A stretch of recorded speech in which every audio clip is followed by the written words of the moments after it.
WhatsApp guys. तो आज की जो हमारी वीडियो होने वाली है वो ईसवीं ईसा पूर्व क्या है इसके ऊपर होने वाली है। अगर मैं आपसे कुछ भी बात पूछूं तो आपको उस बात की से कोई बहुत पुरानी घटना हो तो उस बात की आपको एग्जैक्ट डेट या तारीख तो याद नहीं रहेगी, महीना भी याद नहीं रहेगा, पर 21 वर्ष में हुई थी ये तो आपको याद रहेगा।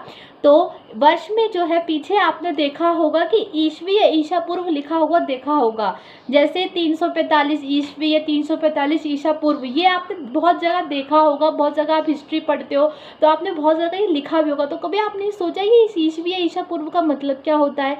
सबसे पहले मैं आपको एक बात बता दूं, ईसवी का मतलब होता है ईसा मसीहा के जन्म के बाद की बात, और ईसा पूर्व का मतलब होता है ईसा मसीहा के जन्म से पहले की बात।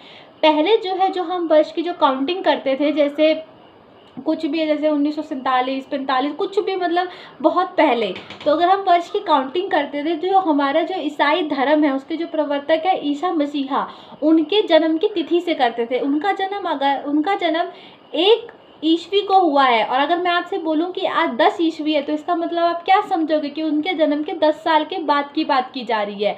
और मैं आपसे बोलूं कि आज 10 ईसा पूर्व है तो आप क्या समझोगे कि उनके जन्म के 10 साल पहले की बात जो है वो की जा रही है। अब एग्जाम्पल के तौर पर ले लेते हैं, अगर मैंने कहा कि चंद्रगुप्त मौर्य का जन्म 345 ईसा पूर्व में हुआ, मतलब ईसा मसीहा के जन्म से पहले उनका जन्म हुआ, और उनकी मृत्यु 245 ईसा पूर्व में हो गई, मतलब ईसा मसीहा के जन्म के पहले ही उनकी मृत्यु हो गई। तो ये क्या होता है? ईसा पूर्व, मतलब ईसा मसीहा के जन्म से पहले जो घटना हो गई उसको क्या बोला जाता है? ईसा पूर्व। जो ईसा मसीह के जन्म के बाद की जो घटना है उसको क्या बोला जाता है? ईसवी बोला जाता है, क्योंकि पहले जो है वर्ष की गणना किससे की जाती थी? ईसा मसीहा के जन्म से जो है वो की जाती थी। अब इसको इंग्लिश में भी नाम दे दिए गए हैं, जैसे सीई, ईसवी को सीई के नाम से जाना जाता है, कॉमन एरा जिसे हम बोलते हैं, और बीसीई मतलब बिफोर कॉमन एरा, जिसको हम ईसा पूर्व कहते हैं, इसको इंग्लिश में नाम क्या दिया गया है? बीसीई जो है, इसको इंग्लिश में नाम जो है वो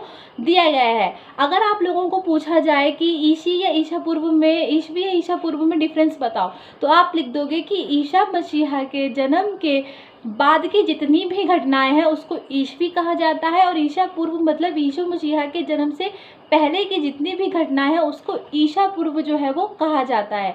तो अब आप इस चीज़ में कभी भी कंफ्यूज नहीं होंगे कि ईसवी या ईसा पूर्व क्यों लिखा जाता है। अगर अभी की मैं बात करूं, जैसे 2020 चल रहा है, 2020 मतलब 2000 ईस्वी में इसको लिख सकती हूँ, क्योंकि यीशु मसीहा के 2000 मतलब अगर यीशु मसीहा का जन्म 1 ईस्वी को हुआ है तो उनके 2000 साल के बाद में हम जो लोग अभी प्रेजेंट में हैं तो उसको क्या बोला जाएगा? 2000 ईस्वी। अगर मैं 2000 वर्ष पहले की बात करती तो 2000 ईस्वी पूर्व जो है वहाँ पे लिखा जाता।